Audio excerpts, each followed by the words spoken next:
nonsense in the chaos.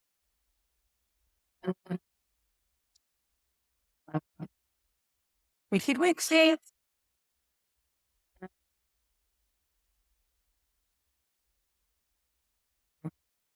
rustic.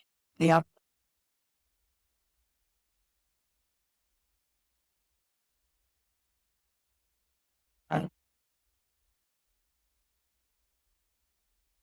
It.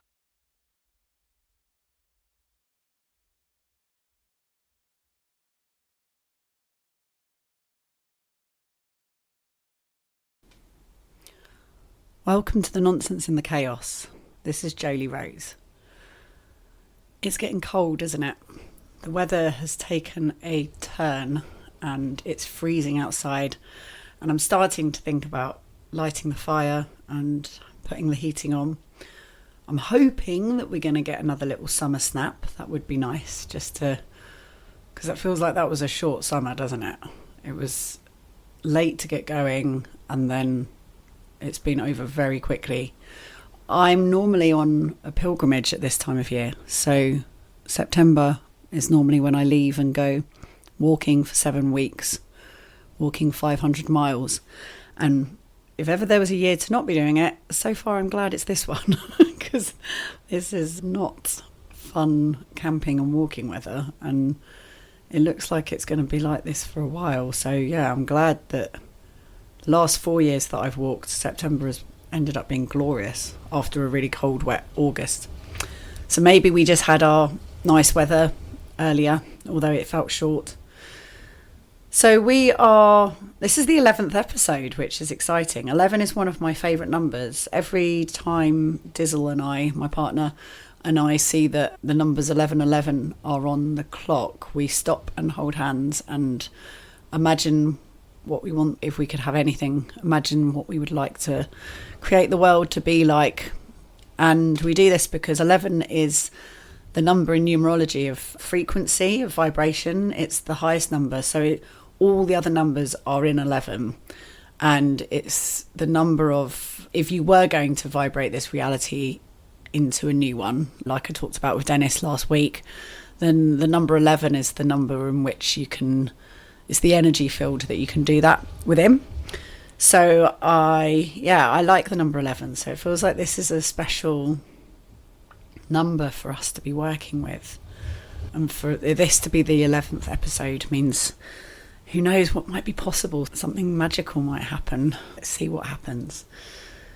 So we have autumn thick and fast coming in towards us. It's got cold and wet and windy, and it's horrible out there. In fact, you can probably hear the wind. There is a bit of background noise of the wind drumming against the house. The island is an amazing place to be in winter. In case you don't know, if you're a new listener, I live on a tiny island called Sark in the Channel Islands, and it's only 1 mile wide and 3 miles long. So we do get bombarded by the weather. People think that it must be an ordeal living here over the winter months, but actually we all prefer it. Pretty much everyone who lives here, you'd ask, says that they actually feel like they live here in the winter, whereas in the summer we're just firefighting. There's tourists and people visiting and us all juggling a million different jobs to try and earn enough money over the summer to survive the winter months. And in winter it's just us. We have the whole island to ourselves, and it's when we actually see each other, and it's when the actual life of living here happens. And that definitely started this week. On Friday night, all the locals got absolutely hammered at the pub where I work. I work at the Mermaid Tavern.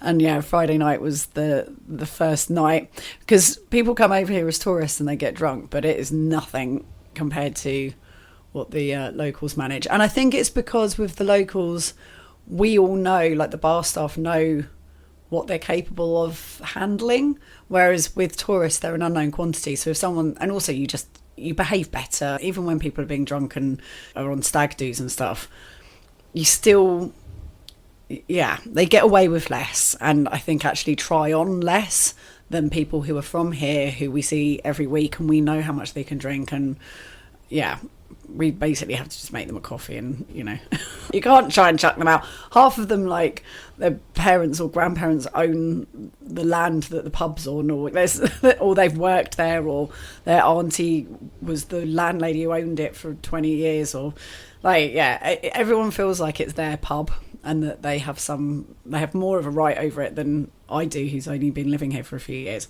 Yeah, it's our pub, and it's all the locals that are treating it like their living room once it gets to winter.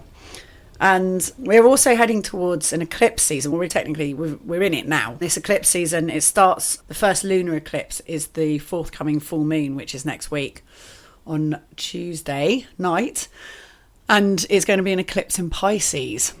So we are at the moment in an interesting point in time, because Pluto has just gone retrograde back into Capricorn, where it's been for the last 20 years.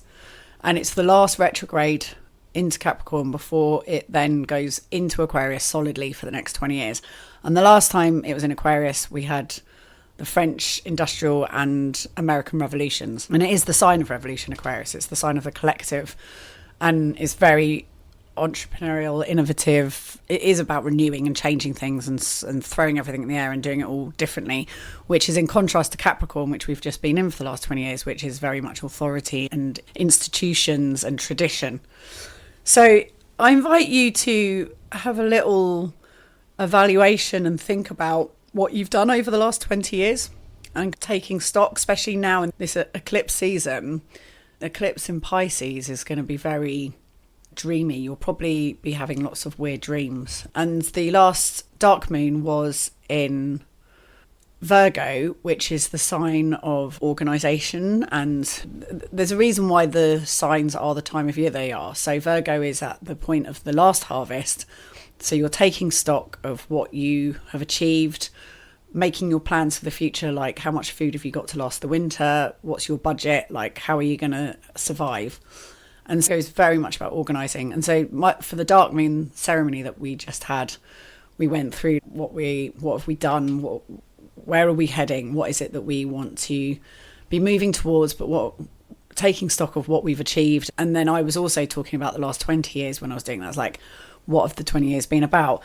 And for me, it's interesting because Capricorn is very much about authority and tradition, but I spent 20 years living in Brighton, and that would be the overall wash of what I've done in the last 20 years was live in a very outside of normality and outside of authority life for 20 years, where it was the most liberal, free, like the police even way more relaxed there than they are in other places.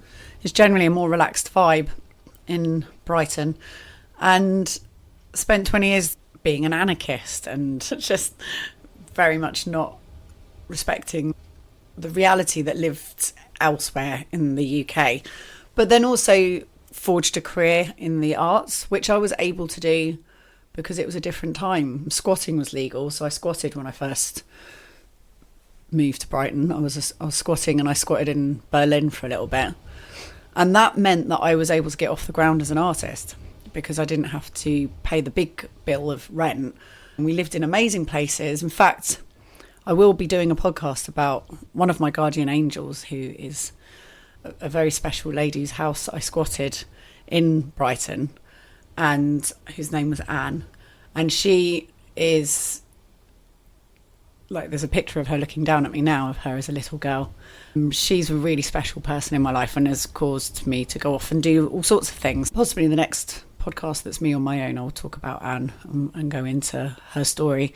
And actually, I'm friends with her daughter, and I would love to interview her daughter Nikki and get her to chat, because she's got an interesting story, and Anne's story is amazing. And yeah, so I squatted her house, and all her belongings were still in the house, and that was just amazing for me because I love history and I love ordinary people's stories especially, and to find this time capsule was just like a dream come true. And all of her stuff I loved, and I felt like me and her were kindred spirits and soul connected, and yeah, she took me on a whole journey. So yeah, that's a whole other podcast. But she was a squatter, and she would have loved the fact that I was squatting her house, and it had been empty all that time.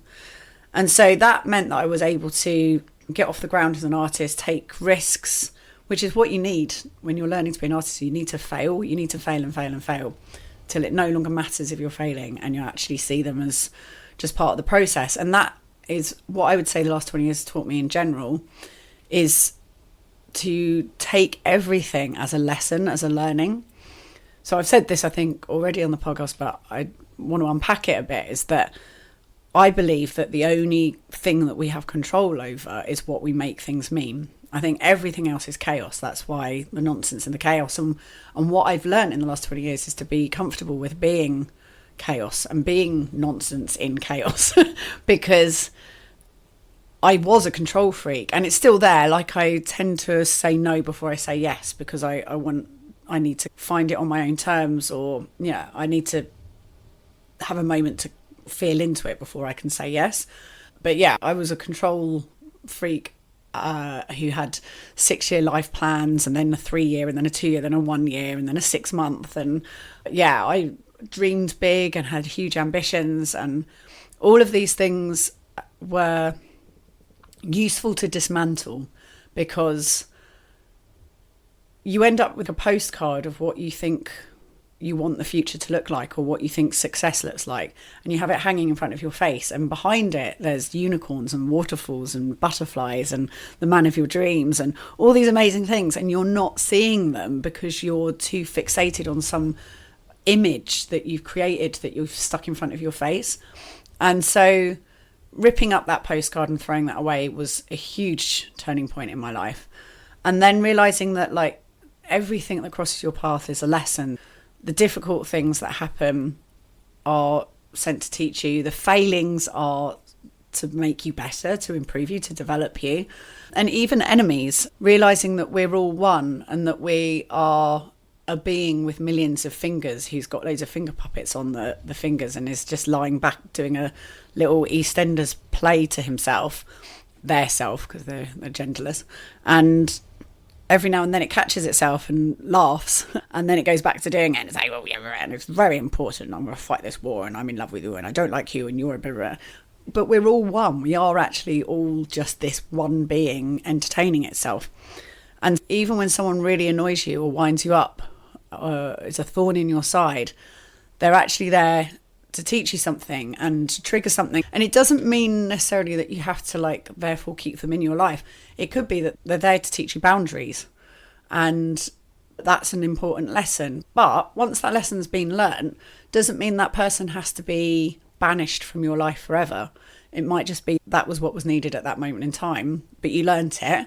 And then if the universe brings them back into you, if fate or whatever brings them back in across your path, you don't necessarily have to dismiss them again or hold any grudge, or you don't need to keep that fire alive. You just, you learnt that lesson, and it's fine.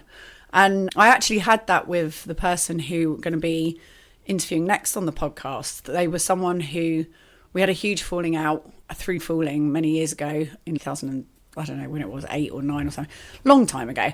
And it meant that I banished them from my life for a good long time. And I jokingly called them my enemy, because within fooling, we learnt that enemy was just a mask that you put on someone in the same way as you do with lover or best friend or mother. Like, your version of your mother is a mask that you carry around of what mother is.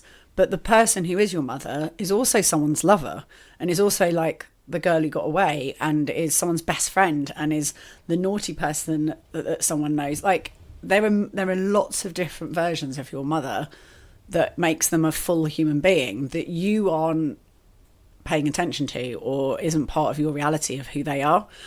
The more so we would work in a circle together in the fooling, and you'd have someone who was just driving you crazy, and Jonathan would call them the bad fairy. You'd have a bad fairy, and they'd be winding you up all year, and then they might leave.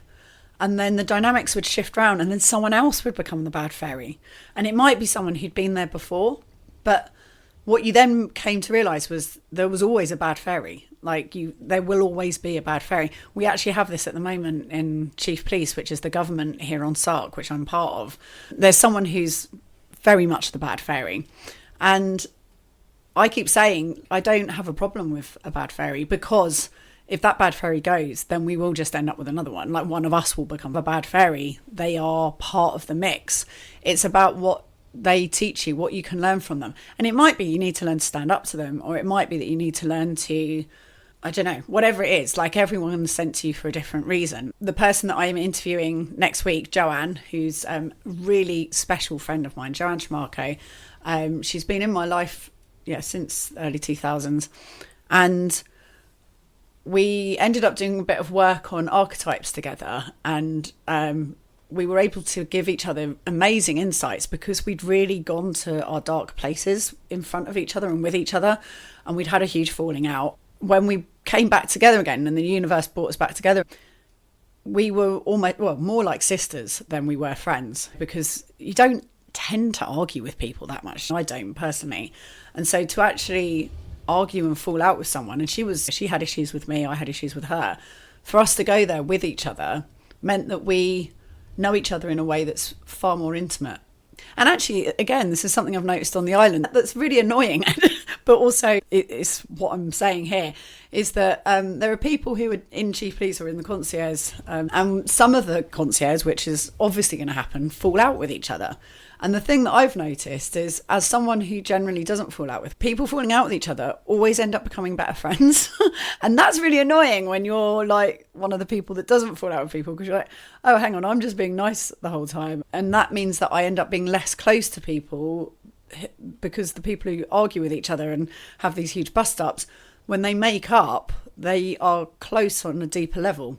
So it's just an interesting thing to observe that. And also, like in theatre and fooling, if there's a structure that we use, because we're improvising, so we create improvisations based on conversations we have with the audience. There's an architecture from the conversations that you take, that you then build a scene, and then you step into it and you capitulate, you surrender, and you step into a scene and you start performing.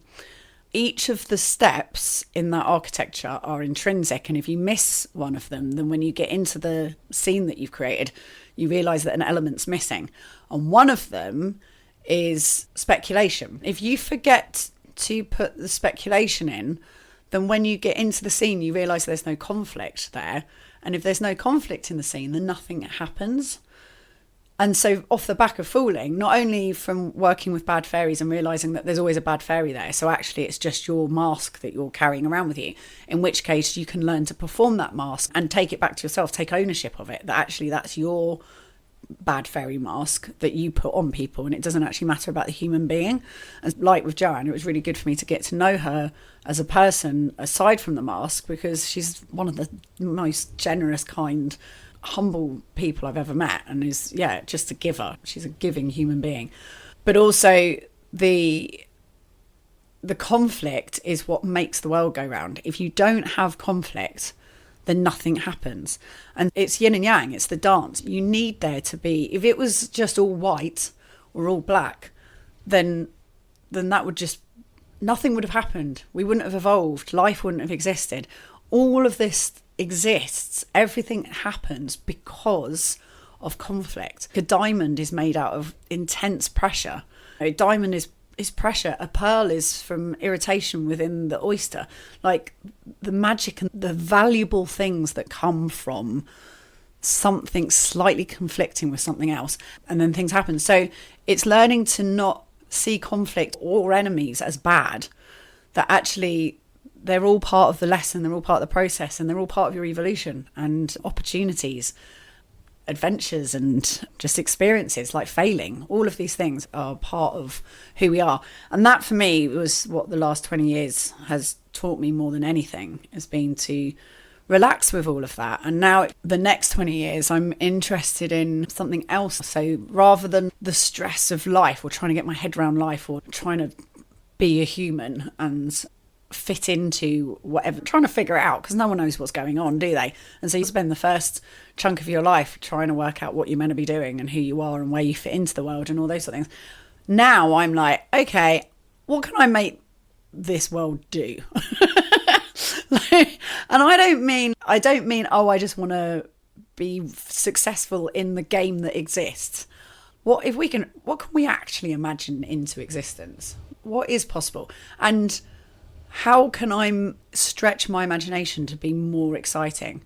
And part of it is working with the universe. And that's why I do the things that I do with this podcast. And I'm really enjoying how it's going. It's surprising me.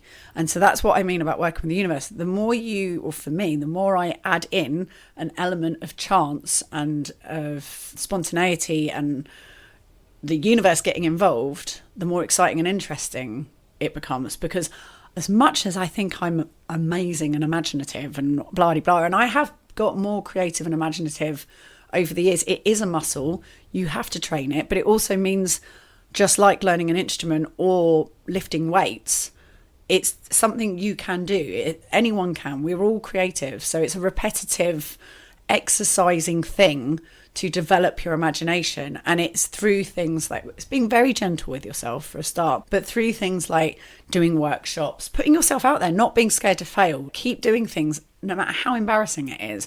Do the writing workshop, do the creative thing, go and explore, go to the art gallery, just read the poetry, do the things that inspire you and tickle you and get your creative juices flowing, and don't worry about doing it badly. That has to just be taken out of the equation. And these are all things that we can do, and asking the universe to join in and be part of it is the thing that makes it most exciting, because I want to imagine some mad, amazing, better world, but I'm limited on what I can come up with. Seeing everyone as an external hard drive rather than competition. So there are people out there who have done the exploration and have got a different brain to me and have thought of things and are doing things that I find really inspiring. And rather than trying to gather or hoard or own, they exist and they're doing it for me. It's this being with all the fingers on the finger puppets on the fingers. We're all one. So it's great that they're doing that, and it's great that they're doing. We can't do all the things, so I'm loving the fact that they are doing it. But also the universe and chance and chaos will also influence what's going on. So the more I create opportunities for the chaos to get in, the better. And that's what makes my nonsense so nonsensical and magical and interesting, is because it's not just me doing it. I'm allowing space for the unknown and just whatever that thing is that's out there, just letting the unknown in. So on that, I am going to pull a rune.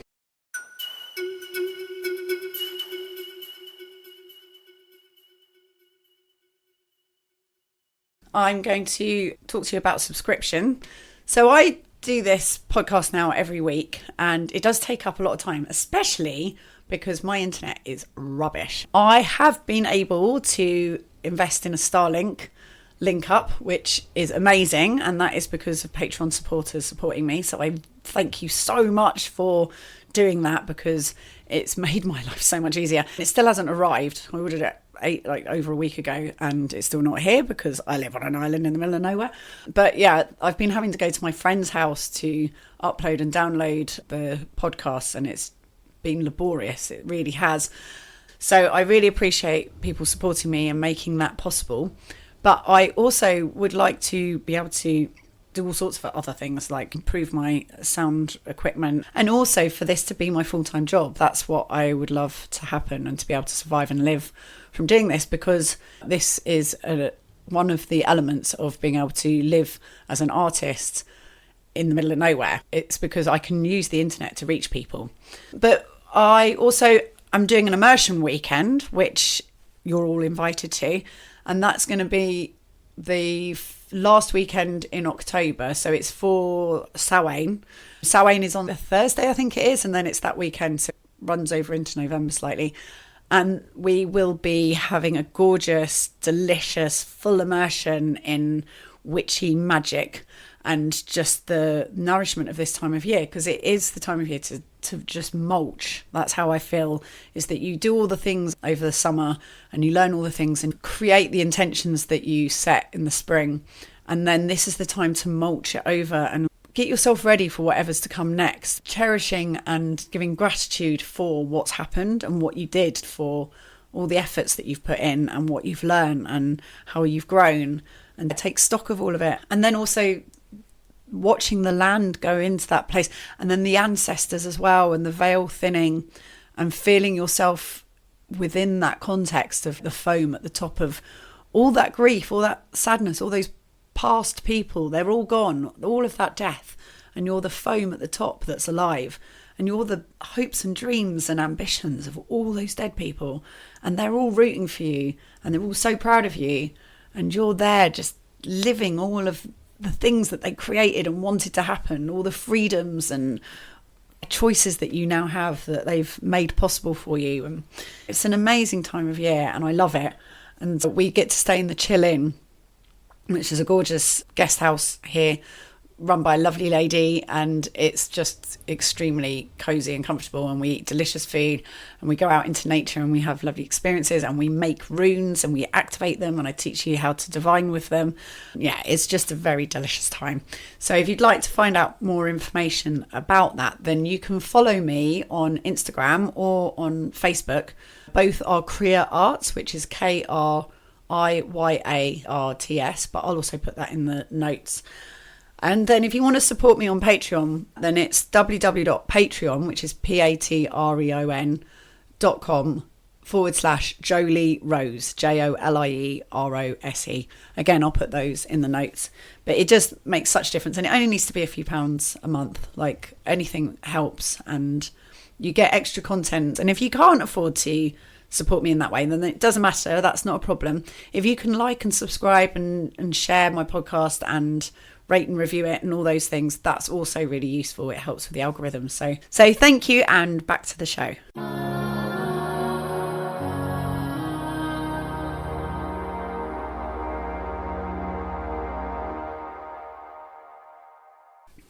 Okay, I'm going to pull a rune, and this is letting the chaos in the universe lead on an 11th episode. It's that one. Oh, of course it is. It's ing, which is the seed. Ah, that's lovely. It's my rune. That couldn't be more perfect. I felt like tonight was going to be a bit of a magical one. This rune, I was 13 when I first was introduced. Actually, that's not true. So the first time I was introduced to runes, I was 7 or 8. We used to always go to York on holiday and camp in Robin Hood's Bay. And we would always go to the Jorvik Centre. And for anyone who remembers the Jorvik Centre, it was really smelly. So it was all these waxwork Viking dummies in their homes and pigsties and all these things. And you went around almost in the ghost train kind of cart things, and you'd go around it and you'd hear the sounds, and it had a voice thing explaining what Viking life was like. It smelled. That was the thing that you, as a child, you remember vividly. It was the smell of manure and human feces and whatever. It was very smelly. And at the end, we bought the visitor's book, and it had the rune alphabet on the back of it. And I was already writing a journal at that point because I was very moved by Anne Frank when I first studied Anne Frank at school and read about her. Mainly because, and this is the thing, I've got this real thing about ordinary people, which is why Anne is my guardian angel, and have been drawn to things like Kentwell Hall doing the Tudor thing, and I'm just drawn to ordinary people things, is because I'm from a working class background and working class life, and we don't get remembered in the war or whatever. They would have been my people would have been the cannon fodder.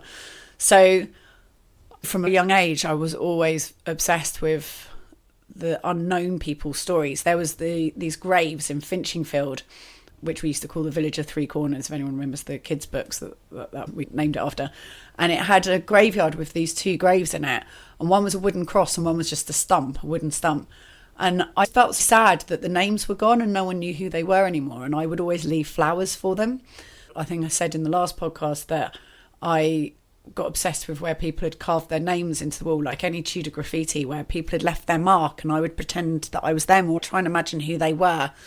And just, I've always been fascinated by ordinary people's stories, especially when they don't realise the impact that they're having, or the fact that I'm thinking about them now, even if I can't see their name, but I'm there thinking about them. And with Anne Frank, it struck me that she didn't know the impact that she'd had in the world, and that she'd gone through this horrific experience and didn't know that we remembered her and what a profound effect her writing had. And so I started writing my journal then. I've been writing my diary since I was 8, and I have my whole life written down. I haven't written it every day, but I've kept it going since I was 8. And yeah, I have boxes and boxes of diaries, most of them in my mum's loft, lots of them here now. And I do want to do something with them. I did create a thing that was for them, but that's what will be in the other podcast, because that's part of the whole other story.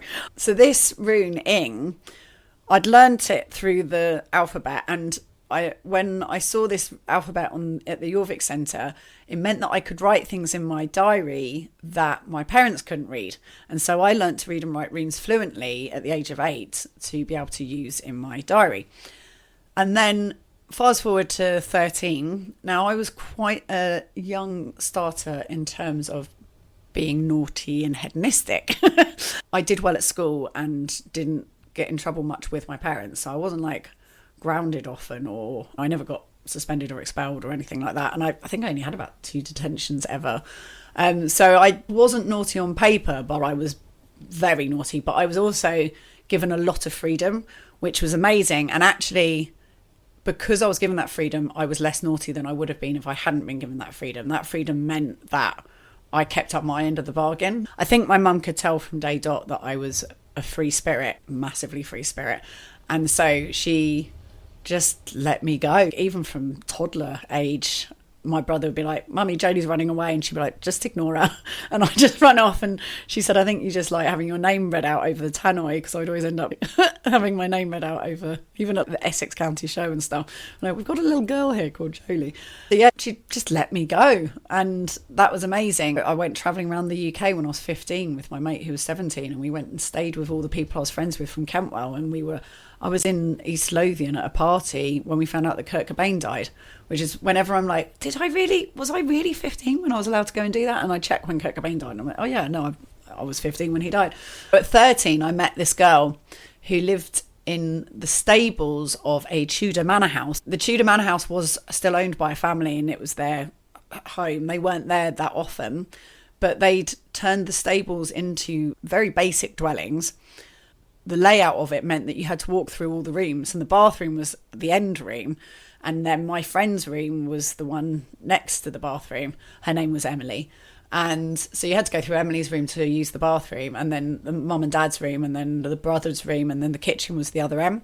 It was a weird layout, but they were all travellers. But the dad had been in a motorbike accident and no longer could travel. They were part of the Rainbow Tribe. And I was like, wow, your family are travellers and you're really cool. And we went to her house, and her dad made candles and things like that. And I remember her having a bag of runes and saying to me, did you know that you can do divination with runes? Have you pulled a rune? And I said no. And she goes, well, the first rune you pull is your rune. So I pulled a rune, and in my memory it was the diamond. It was a diamond shape. Then years later, and I remember it being like inspiration is what I remember, or transformation, I think is the word that I've always remembered it as, transformation. Years later, when I was living in Brighton, I couldn't remember what my rune was. And when I was looking in all the sets and looking online at the images, I couldn't see it. I couldn't see it anywhere. So I was like, I have no idea what that rune was. So I went into a shop that had a rune set in it, and I went, I'll just pull one. And I pulled one, and it looked like a sweetie in a sweetie wrapper. So it was a diamond, but the edges carried on, and so it made like the sweetie wrapper edges. Imagine like a Quality Street kind of thing.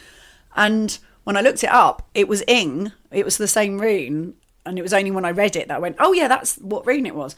So it was the same rune. It's just that you can draw it like that. So you can either have just the diamond, or you can carry on the edges and make this kind of sweetie shape. So I pulled the same rune again, which is pretty cool and amazing. And when I read it that time, I was a bit older, because I think we didn't have a book or anything when Emily pulled it for me. She just told me what it was. But this time it was that it's the seed, it's the sperm, it's masculine fertility. So female fertility is very abundant and big bosoms, and I don't know, just very female. It's life, it's spring, it's all those things. The masculine fertility it's directional. It's a sperm penetrating an egg, and there's something about it that it's like a pop, it's like a burst, and that nothing will ever be the same again. And so this sperm bursts the egg and pops it, and that reality is then popped, and that reality doesn't exist anymore. You now live in a reality where there's a baby involved. Your life is different. Everything is different. The future is different. There's a whole other person's parallel universe opening up. Everything is different. And so even my name, I might have said this already in a podcast actually, Jolie Pierce, my original name, was Pierce. And so that means like a pretty pop. So it's like a pleasant, pretty transformation. And it is this, popping things and making things change. So I feel a bit like it's that, I totally can't remember the word, nominative determinism. Is that it? Nominative determinism, where your name fits the thing. I would say transformation is one of the main words about me. If I was going to explain myself, I'd say it's that. And so this has always felt extremely spot on that this is my rune. And the fact I pulled it today on the 11th episode, having said that I thought that this was going to be special, it feels exactly right. And when I did the first pilgrimage, I pulled the Thorn rune, which I've pulled in one of these podcasts before, which is Thor, the god of thunder, and a shamanic journey. And the end rune was this rune, Ing, which was my rune. And so it meant that I was going to go on this big journey, and it was going to be transformational, and it was going to be hard, and it was going to be crazy. It was going to be like a Lord of the Rings epic adventure. But the prize was that I was going to be more myself at the end of it. It was leading me to myself. And this feels like that. This feels like my core, my being. It was leading me to myself, and that anything that had been getting in the way and holding me back was going to be shed. And that's exactly what happened. And then when I moved to Sark and I met my partner, I'm there being my Ing rune, being myself. And it was only after we'd been seeing each other for a while that I was looking at, he'd made what are those vests, guy? I always forget what he calls it. The fighting jacket? I don't know. It's the punk jackets, like the denim jackets with no arms, covered in studs. And he'd made it himself, and he'd stuck all these patches on it. And then it had the Thor rune on the back, painted. And I was staring at it, and then I was like, oh yeah, that's his rune, isn't it? And it's tattooed on his finger, and it hadn't occurred to me. So also the pilgrimage, the rune that was the rune that taught me and brought me back more to myself was literally tattooed on my partner when I got here. And so that's when I say I trust the universe, because, hey, he's young, he's 23, he's under half my age. He's not anymore, he was when we got together. Yeah, like that was a big risk and a big leap of faith. But because of that, because he had the rune tattooed on him and it felt like the universe brought me to him, that's what I mean by trusting it and letting these bits of chaos and magic lead, because otherwise I could have blocked myself there. I could have been like, oh, I don't think that's appropriate and I shouldn't do it and blah, blah, blah. But because of the rune, and then also because of work I've done on archetypes, which is something else that is an offering that I lead workshops once a year called Which Fool Are You, where I help people find their archetype. And that was off the back of work I did with Jonathan Kay. And the fooling is that we learn what our archetype is, and then fully embrace it and fully live into it. And mine is Venus, is Aphrodite, and very much the strumpet version, so the landlord's daughter in The Wicker Man, and Nancy and Oliver Twist, and yeah, the working class hero. I always think Pat Butcher and Peggy Mitchell and Miss Piggy and all of these types of characters. But the landlord's daughter in The Wicker Man, literally it's her job to break in the young men. So this is my archetype. I meant to go out with a young man, it's fine. But also he had the rune on his finger, and we get on so well, and it just is, it's full of magic, our relationship. And I could have passed that by or turned that down through social norms. And yeah, if I was following what I was being sold by the world and told is appropriate, then I wouldn't have embraced that. But because I let the nonsense lead and I let the universe lead, and I trusted the unknown and trusted myself as well, like trusted my archetype and my higher self, I've ended up with the most glorious, beautiful relationship that I could have ever hoped for, and had given up hope on existing, because it just didn't seem like that's the way things really worked in the real world. But they do, it turns out. But you got to sprinkle some magic on it, and you've got to trust the universe, and you've got to open up to these possibilities. So yeah, this rune, I love it. and it makes my heart sing, and it feels like my core. And I have got a tattoo on my back of a fairy kiss, which was the first tattoo that I ever got. And it's how I used to sign my letters, because I used to have, because I worked at Kentwell, I had, 30 pen pals at one point. I've got boxes of letters in amongst with all my diaries. I've got these boxes of letters from when I used to have millions of pen pals, and I used to sign my name with this star, and that star feels like this. It feels like the sperm popping the egg makes that little star. And it's also what my company Kriya means. So the reason why my theatre company or my arts company is called Kriya Arts, which is why that's what I am on social media, is Kriya is it's the moment when you break karma. So karma is the repetition of patterns. We're here with whatever puzzle it is that our particular avatar is trying to figure out. And I think of it like an elastic band ball or like a knot, and you do what you can to unknot it in this lifetime, and then you might go into another lifetime and something might really trip you up and it knots up again. So it's an ongoing process. It's not just a linear thing. You pass it on to the next life, hopefully a bit more worked out than it was before. And the reason why I believe in reincarnation is because I definitely feel like I was a male before, to the point where that means I know I've been alive before, because I've definitely been a man before, and I was quite surprised to discover I was female in this lifetime. And I appreciate that might just be that the social norms or the social rules of what makes female doesn't fit me, but I definitely feel like I've been a man before. So that I've always believed in past lives. But also I find it useful, even if it's not true, because part of me is atheist too, is that it takes the pressure off. I like believing in there being more than one chance, because it means I haven't got to do it all in this lifetime. So Kriya is the moment where you break a cycle of karma being some pattern, some bad habit that you might be in. So I might be in the habit of enemies or not having boundaries or something, like whatever it is. And Kriya is the moment where you go, I'm not going to do that anymore. I'm not doing it anymore. And so it is this sperm popping the egg. It's a bursting moment. It's a eureka moment. It's this little star that makes you go, fuck that. Things are going to be different. Things are changing. And I love that. I find those are the things I live for. And I feel like that's what I'm here to help create. So I want to create podcasts and create work, theatre work, whatever it is I do, festivals, everything I do is about the possibility of it popping someone's reality, and opening them up to that things could be different. And it doesn't mean that I have a version of reality that's better or right or true. It's ongoing. I love it when my reality gets popped. If I start pulling the Tower card, like I've been pulling I pull an oracle card every morning, a goddess god. There's a pack of cards that I've got, and every morning I do yoga and I meditate and I pull one of these cards. And for ages I've been getting Kali Ma and Lilith. And I'm like, okay. And I don't feel like that at all at the moment. I feel very almost winding down. I've had over the summer, over this year, a real crisis of I was not okay, even though I should have been and everything was okay. I wasn't okay. And that was a whole process that I went through, and it's fine. I had anxiety really bad for the first time ever, as bad as that, like to the point where I ended up taking medication for it, which I've never done before. I now know that I can do that if ever it feels like that bad again. I felt like I was having a heart attack for a week with anxiety, and learnt so much from trusting my friends and trusting especially younger friends who, you know, a bit the snowflake generation that I've been a bit side eyes at this whole time about, oh God, I can't believe you got anxiety.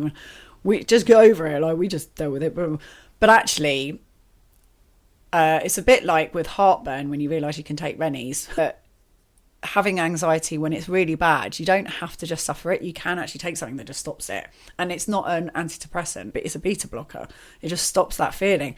And I don't want to use it all the time, and I don't recommend anyone using it. It's just, it worked for me. It was useful for me. But also being in those places and feeling awful, and people still loving and holding me and supporting me. And so being able to fall apart in front of people and people being able to hold me. And my intention for this year was the Mythos of Love. And last year it was Mythos, and I had an amazing, exciting year where mystery was introducing itself. It wasn't like I understood all the mysteries. I feel like, especially death, a lot of stuff to do with death came out and came up that was fascinating, insightful, and touching and beautiful, which actually I'll talk about a bit with Jo next week, with Joanne, because she's a death doula. So that's one of the things that will come up. And she was on the last pilgrimage with me where these things did come up. This intention of mythos brought so many amazing things to the fore. So this year I was like, oh, I'm getting married. Let's do the Mythos of Love, which is exactly what's happened. I've had an amazing year with the Mythos of Love. It's been incredible and not easy and wasn't plain sailing. And part of it was falling apart at the seams, but being held and loved by people. And that being magical and amazing. And people that I didn't even know that well, but they held me while I fell apart. Past relationships, things to do with that came up. And yeah, lots of stuff has happened and unpacked. And then also our wedding was mind-blowingly amazing. It was so loving and such a celebration of love. It was wonderful. So I think it's fun and fabulous to drop these intentions in. I'm going to be mulching now over the autumn as to what I feel like I want to create for next year and what I want to learn and do and achieve next year. But I don't fix things too much. My intentions this year was the Mythos of Love. And then the other thing was to up my game in terms of how professional I was being, and that I've done. And with the podcast, I made sure that it was of a standard that I was happy with before I put it out there, which is not like me. I'm much more cowboy about things normally. So I'm happy and proud of myself. I feel like I fine-tuned things.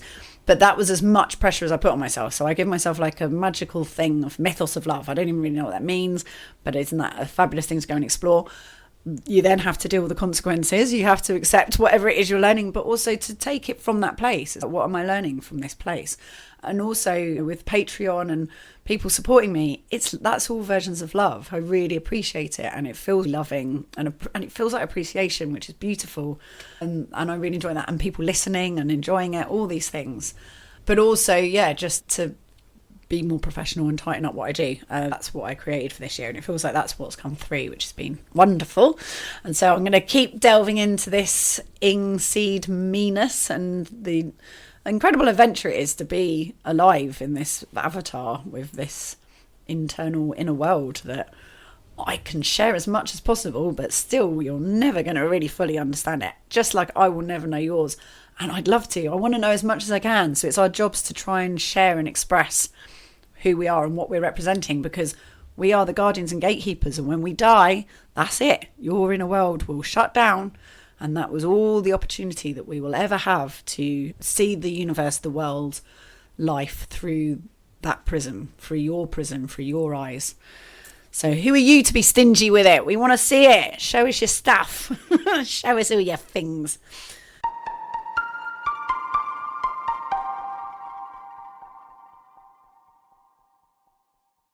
So the Chaos Crusade for this week is for you to spend a bit of time with your inner world being. So we call it Enfooling Your Twisted Twin. There is a book called The Artist's Way, which I have mentioned already, but I will mention again and recommend. The Artist's Way is a fabulous book. It can seem quite religious and spiritual if you can get over the fact that's not what it's saying. It's saying God is good, orderly direction. She is Christian, but she's not saying that the Christian God is the God that it has to be or whatever. For me, the universe is God. That's what I call God. And also, like I've said, I believe in everything and nothing. You can make it whatever you want it to be. But this book is about reawakening and connecting to your creativity, and she does loads of amazing exercises, but one of them that I love that also translates into fooling is going on an artist date. So your artist, your inner artist, is your twin, and in fooling this is your twisted twin. It's your inner world. So there is a version of you that if you sit in a circle, for example, we do this as a way of highlighting the twin.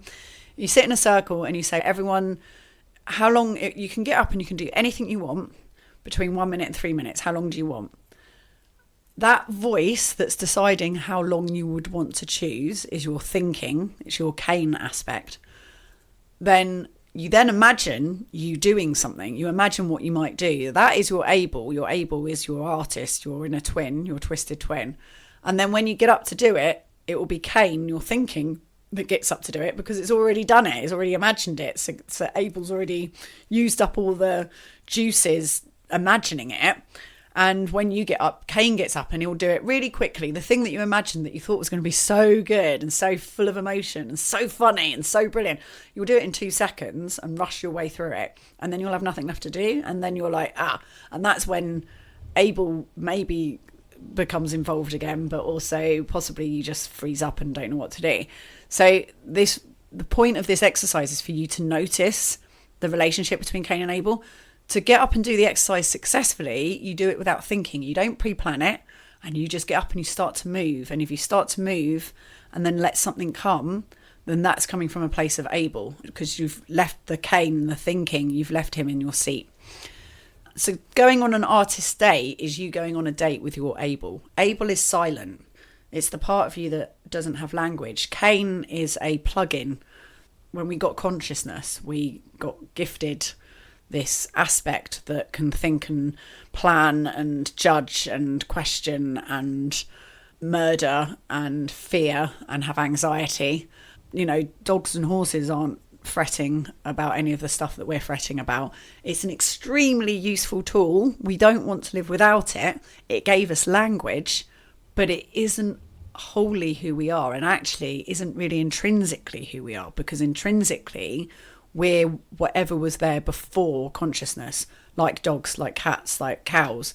That's the intrinsic part of us, and the plug-in is an extremely useful tool. So if you were parent to twins and one was silent, because dogs and cats don't talk, language came with the thinking, it came with consciousness. If you're a parent to a silent twin and a really noisy, chatty twin, then it's your job to treat them both equally and to love them both equally and to look after them both equally, to be a good parent. And so this artist date is you going on a date with Abel. Cain's not invited, so the thinking isn't invited. So this is you going out somewhere that inspires you, that tickles your fancy, that makes you happy.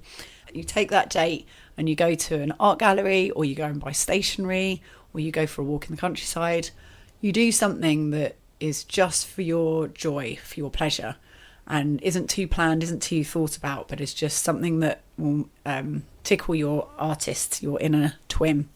So that's your Chaos Crusade this week, to go on an artist date. Thank you very much. I've enjoyed chatting to you this evening. I am so, loving doing this, and I love that was the rune that I just pulled, and I love being here with you. So thank you for listening, and I shall see thee anon.